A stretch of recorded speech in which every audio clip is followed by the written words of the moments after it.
आज मैं इस व्लॉग में बात करूंगा फैमिली वीज़ा के हवाले से। हम कुछ डॉक्यूमेंट्स पे अभी बात करते हैं जो कि बहुत ही इंपॉर्टेंट है। इंडिया में है या बांग्लादेश से कोई भी बंदा देख रहा है और ये इन्फॉर्मेशन जानना चाहता है कि बैंक स्टेटमेंट कितनी होनी चाहिए, तो उसके लिए आप टाइप सी शंजन जो वीज़ा है वो अप्लाई करें। इसके साथ साथ जो आपका एकोमोडेशन है, अगर आप अस्सलाम वालेकुम यूट्यूब फैमिली, आई होप कि आप सब लोग ठीक होंगे, अच्छे से होंगे।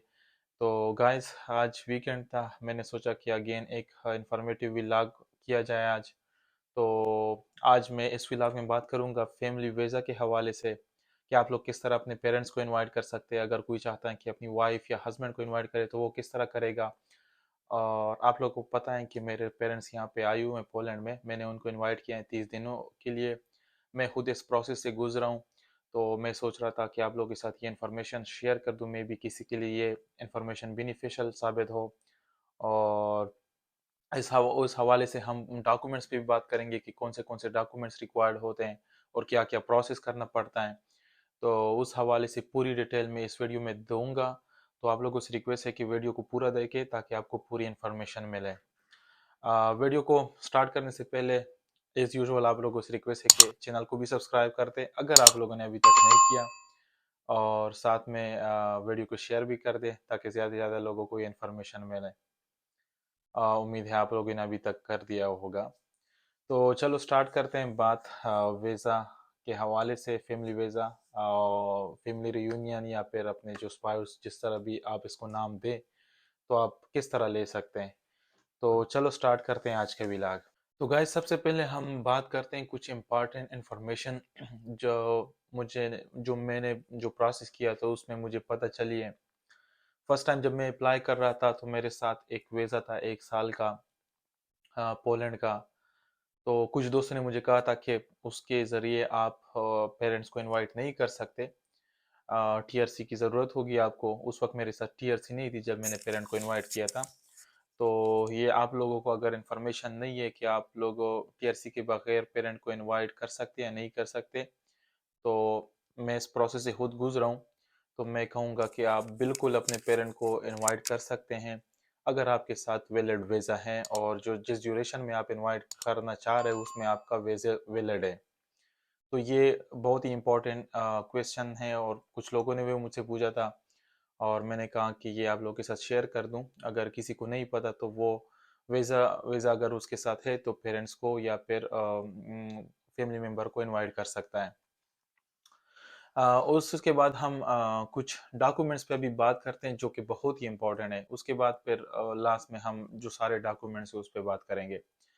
तो फर्स्ट ऑफ ऑल जो इम्पोर्टेंट डॉक्यूमेंट्स हैं, जो मेरी नज़र में, जो मैं समझता हूँ कि वीज़ा को हासिल करने में इम्पोर्टेंट किरदार अदा करता है, तो वो है आपका एम्प्लॉयर सर्टिफिकेट। जो भी जहाँ पे भी आप लेट सपोज जॉब करते हैं तो उसका सर्टिफिकेट आपके साथ होना चाहिए जो कि प्रूव करे कि आप रियली यहाँ पे जॉब करते हैं। या फिर अगर कोई बंदा यहाँ पे पीएचडी कर रहा है, तो क्योंकि मुख्तलिफ स्कूल्स में, यूनिवर्सिटीज़ में डॉक्टोरल स्कूल होता है, तो वो लेटर आपको इशू करता है। और उसमें आपको 2 लेटर इशू होते हैं। फर्स्ट वो लेटर जिसमें मेंशन होता है कि आप यहाँ पे पीएचडी स्टूडेंट हैं, और दूसरा लेटर उसमें मेंशन होता है कि आपकी सैलरी कितनी है, बेसिक फेलोशिप या स्कॉलरशिप कितनी है। तो वो 2 लेटर बहुत ही इंपॉर्टेंट है। इसी तरह अगर कोई एम्प्लॉयर है किसी कंपनी में तो उसको भी वो सैलरी जो उनको मिलती है या फिर पे मिलती हैं उस हवाले से लेटर होना चाहिए। और दूसरा उसके साथ कि ये यहाँ पे एम्प्लॉई है और कितना उनका एग्रीमेंट होता है, तो वो लेटर होना ज़रूरी है। और दूसरा मैं समझता हूँ कि इम्पोर्टेंट जो डॉक्यूमेंट्स है वो इनविटेशन लेटर है। इनविटेशन लेटर कुछ लोग आप फॉर्मल तरीके से भी बना सकते हैं, पर उसमें शर्त ये है कि आपके साथ पीआर होना लाजमी है। मैं गया था यहाँ पे, जो इनका ब्यूरो ऑफिस आप कह सकते हैं, तो उनसे मैंने पूछा था। और जब मैं अपने पेरेंट्स को इनवाइट कर रहा था तो उस वक्त मैंने उनसे पूछा था कि इनविटेशन लेटर मुझे चाहिए, तो उन्होंने कहा कि फॉर्मल जो इनविटेशन लेटर है वो आप यहाँ से नहीं ले सकते, तो उनके लिए आपके साथ पीआर होना लाजमी है। तो मैंने नहीं लिया। और उसके बाद मैंने इनविटेशन लेटर लेकर पेज पे, तो वो लॉयर से साइन करवाया और स्टैम्प भी करवाया। और आई थिंक वो यहाँ पे जो हमसे लिया था 50 ज़लोती लिया था। उस हवाले से तो मे बी डिफरेंट सिटी में डिफरेंट रेट हो। तो आप वो बना सकते हैं और इजीली उसके थ्रू अपने पेरेंट्स को इनवाइट कर सकते हैं। और हाँ, इनविटेशन लेटर में जो इम्पोर्टेंट इन्फॉर्मेशन आपने देनी होती है, जितने टाइम तक वो रहेंगे, कौन सी प्लेसेस घूमेंगे, और इनकी जो एक्सपेंसेस है वो कौन उठाएगा, सारी डिटेल आपने इनविटेशन लेटर में मेंशन करनी होगी, ताकि उनको क्लियर हो कि क्या किस पर्पस के लिए जा रहा है और एक्सपेंसेस किस तरह कवर होंगे और कौन सी प्लेसेस को एक्सप्लोर करेंगे। तो इनविटेशन लेटर में ये चीज़ें लाजमी रखें। और तीसरा जो इम्पोर्टेंट डॉक्यूमेंट्स मैं समझता हूँ वो है बैंक स्टेटमेंट। मैंने जो अपना बैंक स्टेटमेंट शो किया था, आई थिंक राउंड अबाउट 13, 14, 15,000 था ज़लोते। तो अगर आप लोग पोलैंड में हैं और अपने पेरेंट्स या फिर स्पाउस को इनवाइट करना चाहते हैं और वीज़ा अप्लाई करना चाहते हैं, या अगर आप पाकिस्तान में हैं या फिर इंडिया में है या बांग्लादेश से कोई भी बंदा देख रहा है और ये इन्फॉर्मेशन जानना चाहता है कि बैंक स्टेटमेंट कितनी होनी चाहिए, तो मैं समझता हूँ कि एटलीस्ट 15,000 ज़लोते, 15,000 ज़लोते होनी चाहिए। इसको आप कन्वर्ट कर सकते हैं यूरो में भी, पाकिस्तानी PKR या इंडियन करेंसी या बांग्लादेश करेंसी, इसमें आप कन्वर्ट कर सकते हैं, क्योंकि यहाँ पे जो करेंसी है वो ज़लोते हैं। तो इस वजह से 15,000 ज़लोते एटलीस्ट आपके अकाउंट में होना चाहिए। इससे ज़्यादा हो फिर तो वेल एंड गुड है, फिर तो और भी बेस्ट है। तो ये तीसरा आपका जो इम्पोर्टेंट डॉक्यूमेंट्स हो गया इस हवाले से, वीज़ा के हवाले से। तो ये आपके साथ होना चाहिए। अभी मैं कुछ जो नॉर्मल जो डॉक्यूमेंट्स होते हैं, जो हर I think type C type D visa के लिए रिक्वायर्ड होते हैं, उस पे मैं थोड़ी सी जर्नल ओवरव्यू देता हूँ कि कौन से डॉक्यूमेंट्स रिक्वायर्ड होंगे। और हाँ गाइस, अगर आप पेरेंट्स को इनवाइट करना चाहते तो एटलीस्ट वो आप ज़्यादा से ज़्यादा 2 मन का होगा, 30 दिन का होगा। तो उसके लिए आप टाइप सी शंजन जो वीज़ा है वो अप्लाई करें। और अगर कोई बंदा अपनी स्पाउस या वाइफ को या हस्बैंड को लेके आना चाहता है पोलैंड, तो उसमें आप टाइप डी वीज़ा अप्लाई कर सकते हैं। डॉक्यूमेंट्स ऑलमोस्ट मोर और लेस सेम है, कुछ उसमें डिफरेंट नहीं है। टाइप डी थोड़ा ये है कि आपको लॉन्ग टर्म के लिए मिल जाता है, क्योंकि आपके साथ वाइफ होगी या हस्बैंड होगा तो वो लॉन्ग टर्म के लिए रह सकता है। बाकी टाइप सी पेरेंट्स या फैमिली मेंबर को अगर बुलाना चाहते हो तो वो फिर शॉर्ट टर्म वीज़ा आप ले सकते हैं, 30 दिन का आप वो देते हैं, 60 दिन का देते हैं। ज़्यादा मैक्सिमम आई थिंक 180 डेज का आपको मिल सकता है। तो वो आप डिपेंड करता है कि आपने क्या लिखा है इनविटेशन लेटर में। तो अभी हम जर्नल जो डॉक्यूमेंट्स रिक्वायर्ड होते हैं उस पर बात करते हैं। First of all visa application form जो आपने फिल किया होता है ऑनलाइन। पाकिस्तान में तो यही सीन है कि आपको visa application form online fill करना पड़ता है। पहले अपॉइंटमेंट लेनी पड़ती है कि मेरे साथ ये डॉक्यूमेंट्स हैं, मैं अपने पेरेंट्स या फिर वाइफ को इन्वाइट करना चाहता हूँ, फिर वो आपको अपॉइंटमेंट देते हो। उससे पहले फिर आपने वीज़ा एप्लीकेशन फॉर्म फिल करना पड़ता है, उसकी मैं बात कर रहा हूँ। दूसरा, आपके साथ रिसेंट पासपोर्ट होना चाहिए, फोटोग्राफ होना चाहिए आपके साथ। और उसके साथ साथ आपकी जो नेशनल आईडी कार्ड है उसकी भी फोटोकॉपी और आप ओरिजिनल भी रख सकते हैं अपने साथ। तो उसके साथ आप फैमिली जो नादरा हमारे पाकिस्तान में बनता है उसको आप कह सकते हैं FRC। FRC आपके साथ होना लाजमी है, वो उसकी भी आप फोटोकॉपी और ओरिजिनल अपने साथ रखें।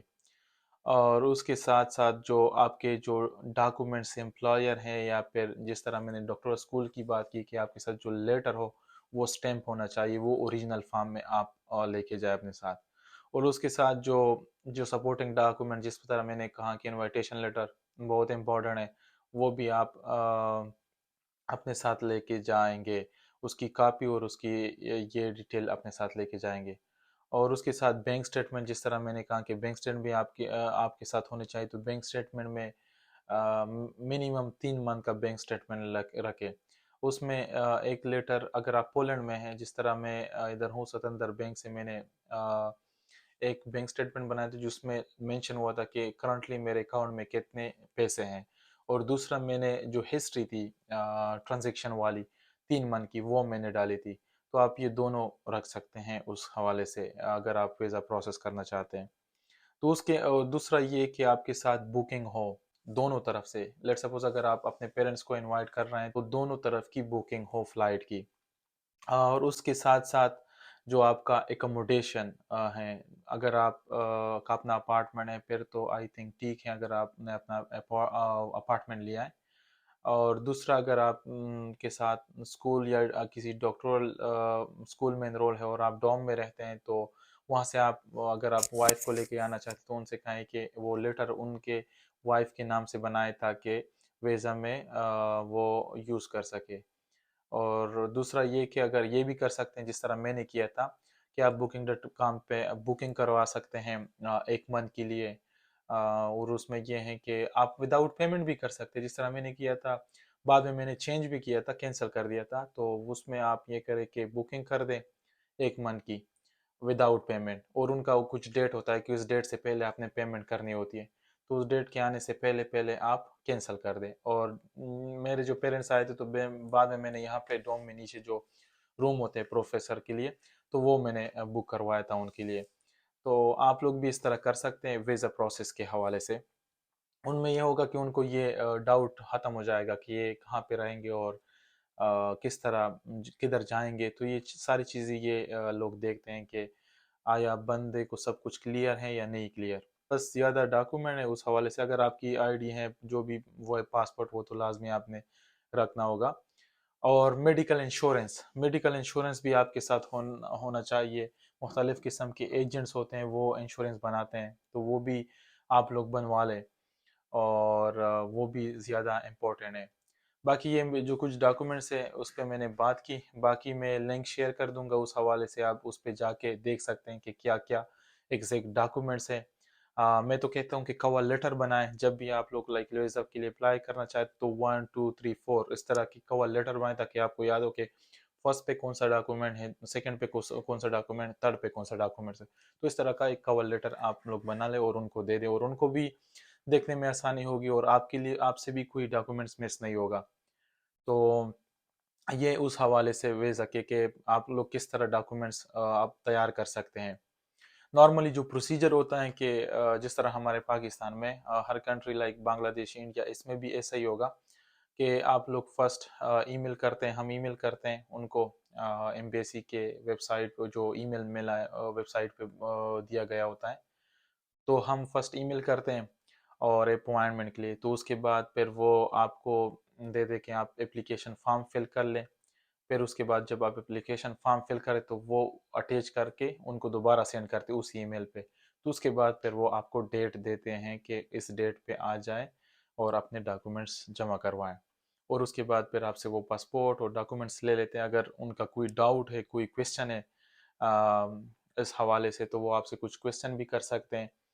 तो अगर आपका ये सारे डॉक्यूमेंट सब कुछ क्लियर है, तो मैं नहीं समझता कि वीज़ा रिजेक्ट होता है। तो ज़्यादा चांसेस है कि आपको वीज़ा मिल जाएगा, अगर आपके सारे ये जो डॉक्यूमेंट्स है वो क्लियर हैं। तो उसके बाद 14 दिन के बाद आपको पासपोर्ट वापस किया जाता है, और फिर आपको या फिर रिजेक्शन मिलती है या फिर एक्सेप्टेंस मिलती है। तो मेरी तो सबके लिए दुआ है कि एक्सेप्टेंस मिले सबको। तो ये जो था सारा जो आप कह सकते हैं प्रोसेस, जो मैंने पेरेंट्स के लिए किया था, और कुछ इन्फॉर्मेशन में भी आप लोगों के लिए यूज़फुल होगी। अगर कोई अपने पेरेंट्स या फिर वाइफ को लेके आना चाहता है, तो वो ये डॉक्यूमेंट्स और इस प्रोसेस के थ्रू लेके आ सकता है पोलैंड में। और मैं समझता हूँ कि ये जो व्लॉग है इंफॉर्मेटिव साबित होगा आप लोगों के लिए। और मैं ये भी समझता हूँ कि आप लोगों को ये इन्फॉर्मेशन लेने के बाद अब तो चैनल को सब्सक्राइब किया होगा। और अगर आप फिर भी आप लोगों का कोई क्वेश्चन है, तो नीचे कमेंट्स में मुझसे पूछ सकते हैं, और मैं कोशिश करूँगा कि जो इन्फॉर्मेशन वैलिड हो, और मैं आपको मिसगाइड नहीं करूँगा। मैं चाहता हूँ कि आपको जो वैलिड और सही इन्फॉर्मेशन है आप तक मिले। तो मैं कोशिश करूँगा कि वो आपको मैं आंसर कर सकूँ, आपके क्वेश्चन का जवाब दे सकूँ। तो बस ये था आज का व्लॉग। उम्मीद है ये इन्फॉर्मेशन आपको अच्छी लगी होगी। इंशाल्लाह फिर किसी एक नए व्लॉग में नए इन्फॉर्मेशन के साथ आते हैं। तब तक के लिए मेरी तरफ, काशिफ की तरफ से अल्लाह हाफिज़, और खुश रहो, और जिधर भी रहो अपनी लाइफ को एंजॉय करो। ओके, अल्लाह हाफिज़, बाय बाय।